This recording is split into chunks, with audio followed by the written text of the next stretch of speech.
नमस्कार, मैं हूं आपके साथ अंजलि। आप देखते हैं जनसेतु न्यूज। यहां पर हम बात करेंगे जनसेतु सुपरफास्ट में आज की तमाम बड़ी खास खबरों की। तो चलिए शुरू करते हैं। बंगाल की सबसे हाई प्रोफाइल सीट भवानीपुर में भारी बवाल देखने को मिला। शुभेंदु अधिकारी की टीएमसी कार्यकर्ताओं से झड़प हुई। बताया जा रहा है कि पोलिंग बूथ पर शुभेंदु के पहुंचने पर टीएमसी कार्यकर्ताओं ने घेर लिया और जय बांग्ला के नारेबाजी करने लगे। इस दौरान शुभेंदु ने कहा कि बीजेपी कार्यकर्ताओं को वोट डालने से रोका जा रहा है। बांग्लादेशी मुसलमानों ने हंगामा किया। ममता बनर्जी का सूपड़ा साफ होगा। ममता बनर्जी आज सुबह से भवानीपुर में कई बूथ पर दौरा कर रही हैं। इसे लेकर भवानीपुर से ही उम्मीदवार शुभेंदु अधिकारी ने आपत्ति जताई। शुभेंदु ने कहा कि ममता बनर्जी कई लोगों के साथ घूम रही हैं, जबकि यहां बीएनएस की धारा 163 लागू है। भवानीपुर सीट पर ममता और शुभेंदु में कड़ी टक्कर है और इस चुनाव में यह सबसे हॉट सीट मानी जाती है। दूसरे चरण की वोटिंग के बीच सीएम ममता बनर्जी ने एक बार फिर बीजेपी पर अटैक किया। उन्होंने कहा कि चुनाव में बहुत सारे बाहर से ऑब्जर्वर आए हैं, बीजेपी मनमानी कर रही। भवानीपुर में हमारे सारे पोस्टर्स हटा दिए गए हैं। उन्होंने कहा कि क्या चुनाव ऐसे होते हैं, वोटर कार्ड डालेंगे, पुलिस और सुरक्षा बल नहीं। हाल ही में कुछ नए लोग आए हैं जो बीजेपी के लिए काम कर रहे हैं। पश्चिम बंगाल के सीएम ममता बनर्जी ने बीजेपी और चुनाव आयोग पर बड़ा आरोप लगाया। उनका कहना है कि टीएमसी के कार्यकर्ताओं को मारा जा रहा है। बीती रात भी उनके कार्यकर्ता के साथ मारपीट हुई। ममता ने आरोप लगाया कि बीजेपी गुंडागर्दी से चुनाव जीतना चाहती है। उन्होंने हमारे कार्यकर्ता और लोग मरने को तैयार हैं, लेकिन वे जगह नहीं छोड़ेंगे। वोटिंग के दौरान नॉर्थ 24 परगना में भारी बवाल हो गया। टीएमसी और बीजेपी के कार्यकर्ताओं में झड़प हुई। ईवीएम में शिकायत के बाद दोनों दलों के कार्यकर्ता आमने सामने आ गए, एक दूसरे के खिलाफ नारेबाजी करने लगे। केंद्रीय बलों ने हालात को संभाला और सभी को वहां से खदेड़ दिया। इस दौरान काफी देर तक नारेबाजी होती रही। हालात को देखते हुए एनआईए की टीम भी ग्राउंड पर उतर गई। टीएमसी कैंडिडेट शौकत मुल्ला ने कहा कि हमें डराने के लिए बीजेपी ये काम कर रही है। नॉर्थ 24 परगना की पानीहाटी सीट के बूथ पर भी बवाल हुआ। बीजेपी का आरोप है कि ईवीएम में बीजेपी के सिंबल और प्रत्याशी के नाम को किसी ने इंक से कवर कर दिया। इसके चलते वोटिंग रुकी हुई है। जैसे ही बीजेपी प्रत्याशी और उनके समर्थक इस बूथ पर पहुंचे, वैसे ही टीएमसी के कार्यकर्ताओं ने नारेबाजी शुरू कर दी। इस दौरान दोनों दलों के कार्यकर्ताओं में बहस भी होने लगी। इस सीट से RG Kar medical college rape murder case की पीड़िता की मां रत्ना देवनाथ बीजेपी प्रत्याशी है। बंगाल के साउथ 24 परगना में वोटिंग के दौरान भारी बवाल हुआ। बसंती सीट से बीजेपी प्रत्याशी विकास सरदार ने टीएमसी कार्यकर्ताओं पर जानलेवा हमला करने का आरोप लगाया है। बीजेपी कैंडिडेट का आरोप है कि टीएमसी के लोगों ने उनकी गाड़ी तोड़ दी, उनके सिक्योरिटी गार्ड की राइफल भी छीन ली। बंगाल में 142 सीटों पर वोटिंग जारी है। इस बीच हिंसा की घटनाएं सामने आ रही हैं। नदिया के चापड़ा पोलिंग बूथ पर बीजेपी एजेंट पर हमला हुआ है। इस हमले में बीजेपी के एक एजेंट का सर फट गया, जिसके बाद बूथ पर हमला तनावपूर्ण हो गए और हमले का आरोप टीएमसी कार्यकर्ताओं पर लगा है। पश्चिम बंगाल में वोटिंग के बीच में हंगामे और हिंसक झड़पों की खबरें सामने आ रही है। हावड़ा में एक बूथ पर ईवीएम में खराबी के बाद हंगामा हुआ। हालात बिगड़ते देख सुरक्षा बलों ने एक्शन लिया और हंगामा करने वालों पर लाठीचार्ज कर वहां से खदेड़ा। दरअसल हावड़ा के बाली बूथ पर एक ईवीएम स्पार्क हो गया, जिसके बाद एक पार्टी के समर्थकों ने हंगामा कर दिया।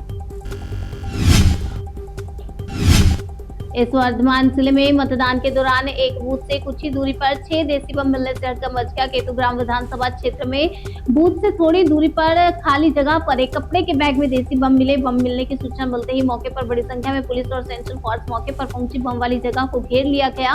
चुनाव के दिन वहां बम किसने रखा, उसकी मंशा क्या थी, पुलिस इसकी छानबीन कर रही है। कोलकाता की एंटी सीट से बीजेपी उम्मीदवार प्रियंका टिब्रीवाल की पोलिंग बूथ अधिकारी और सुरक्षा कर्मियों से बहस हुई। बताया जा रहा है कि बूथ छोटा होने की वजह से बीजेपी एजेंट को पोलिंग बूथ से बाहर भेज दिया गया, जिसको लेकर बीजेपी उम्मीदवार की अधिकारियों से कहासुनी हो गई और इस दौरान टीएमसी के एजेंट भी बहस में शामिल हो गए, जिसके बाद सुरक्षा कर्मियों ने दोनों को बाहर भेज दिया। बंगाल में दूसरे चरण के मतदान में भी बम्पर वोटिंग हुई और सुबह से विष्णुपुर, अलीपुर समेत कई विधानसभा क्षेत्रों में मतदाताओं की लंबी कतार देखी गई। खास बात ये रही कि कई जगह पुरुषों से लंबी कतार महिलाओं की दिखी। महिला मतदाताओं ने कहा कि महिला सुरक्षा मुद्दा तो है, लेकिन यहाँ वो सुरक्षित है। हालांकि कई जगहों पर महिलाओं ने कहा कि किसी बदलाव से इनकार किया है। चुनाव में वीआईपी मतदाता भी कतार में खड़े होकर वोट डाल रहे हैं। सोनारपुर दक्षिण विधानसभा सीट से बीजेपी उम्मीदवार रूपा गांगुली कोलकाता के एक बूथ पर वोट डाला। वहीं आरजीकर मेडिकल कॉलेज दुष्कर्म और हत्या की पीड़िता की मां और पानीहाटी सीट से बीजेपी उम्मीदवार रत्ना देवनाथ ने भी अपना मतदान किया। पूर्व केंद्रीय मंत्री और बांग्लादेश में भारत के अगले हाई कमिश्नर दिनेश द्विवेदी ने कोलकाता के एक पोलिंग बूथ पर वोट डाला। बंगाल में बम्पर वोटिंग से प्रधानमंत्री गदगद हो गए हैं। यूपी के हरदोई में बोले बंगाल में वोटिंग के लिए लंबी लंबी लाइनें लगी हैं। जनता भयमुक्त होकर वोट डाल रही है। इस साल बंगाल में बदलाव के लिए बम्पर वोटिंग हो रही है। बंगाल में जो 6-7 दशक में नहीं हुआ वो अब होगा। पीएम ने कहा 5 राज्यों में बीजेपी की जबरदस्त जीत होगी। 4 मई के नतीजों से विकसित भारत का संकल्प मजबूत होगा। टीएमसी नेता अभिषेक बनर्जी ने भवानीपुर विधानसभा क्षेत्र के मित्रा संस्थान में अपना वोट डाला। वोट डालने के बाद अभिषेक बनर्जी ने कहा कि बाहरी लोगों के जरिए बंगाल हड़पने की कोशिश की जा रही है, लेकिन ऐसे लोगों के मंसूबे सफल नहीं होंगे। बंगाल टीएमसी के साथ खड़ा है। अभिषेक बनर्जी ने दावा किया कि टीएमसी का वोटिंग परसेंटेज बढ़ेगा, हमें 2021 से ज्यादा मैंडेट मिलेगा। अभिनेता और बीजेपी नेता मिथुन चक्रवर्ती ने काशीपुर बेलगछिया में पोलिंग बूथ पर वोट डाला। मतदान के बाद मिथुन चक्रवर्ती ने कहा कि इस बार मुझे लगता है कि मतदान 90% से ज्यादा होगा। उन्होंने कहा कि ऐसा अगर हुआ तो समझ सकते हैं कि क्या होने वाला है। बंगाल बीजेपी अध्यक्ष समीक भट्टाचार्य ने उत्तर 24 परगना के विधान नगर में पोलिंग बूथ पर अपना वोट डाला। मतदान के बाद उन्होंने कहा कि जनता इस बार टीएमसी का विसर्जन करके रहेगी। तो वहीं दूसरी तरफ इंटारी विधानसभा क्षेत्र से बीजेपी उम्मीदवार प्रियंका टिब्रीवाल ने भी मतदान किया। इसके साथ ही उत्तर 24 परगना के ठाकुर नगर में केंद्रीय राज्य मंत्री और लोकसभा सांसद शांतनु ठाकुर ने भी अपना वोट डाला।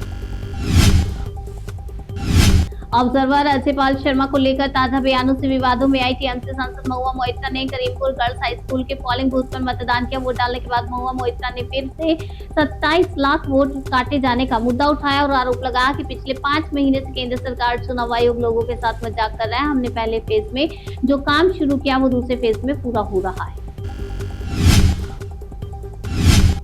दूसरे चरण के मतदान के दौरान बीजेपी नेता लोकेट चटर्जी ने दावा किया कि बीजेपी सरकार बना रही है। उन्होंने कहा कि ममता बनर्जी के हाथ से बंगाल जा रहा है। तो वहीं कोलकाता में वोट डालने के बाद टीएमसी नेता सयानी घोष ने कहा कि अगर बीजेपी को बंगाल में जीत का भरोसा है तो यहाँ युद्ध जैसी स्थिति क्यों है।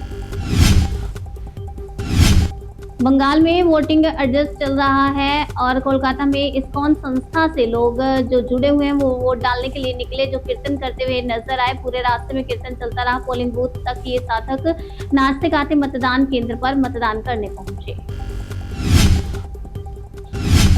पीएम मोदी ने हरदोई से देश के सबसे लंबे गंगा एक्सप्रेसवे का उद्घाटन किया।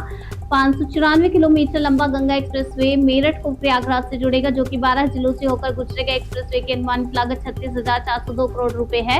इससे मेरठ से प्रयागराज की दूरी सिर्फ 6 घंटे में पूरी होगी। एक्सप्रेसवे पर ट्रॉमा सेंटर और एयरपोर्ट की फाइटर जेट्स की लैंडिंग के लिए 3.5 किलोमीटर लंबी एयर स्ट्रिप बनाई गई है। इसके अलावा AI बेस्ड सर्विलांस कैमरे लगे हैं। प्रयागराज से मेरठ तक कार से यात्रा करने पर करीब 1500 रुपए का टोल लगेगा।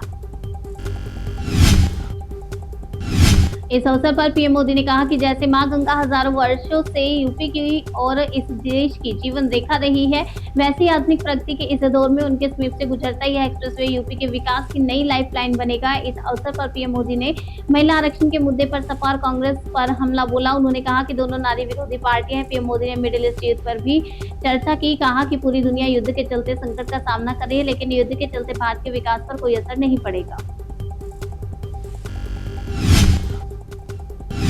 पीएम मोदी के वाराणसी दौरे का आज दूसरा दिन और आखिरी दिन है। इस दौरान पीएम मोदी काशी विश्वनाथ मंदिर पहुंचे। यहां ढोल नगाड़े और शंखनाद के साथ गेट पर उनका स्वागत हुआ। इसके बाद पीएम बाबा विश्वनाथ मंदिर में पूजा विधि विधान से करते हुए नजर आए। बाबा भोलेनाथ का आशीर्वाद लिया। पूजा अर्चना के बाद पीएम मोदी ने त्रिशूल भी लहराया और मंदिर परिसर में छोटे छोटे बच्चों से मुलाकात की।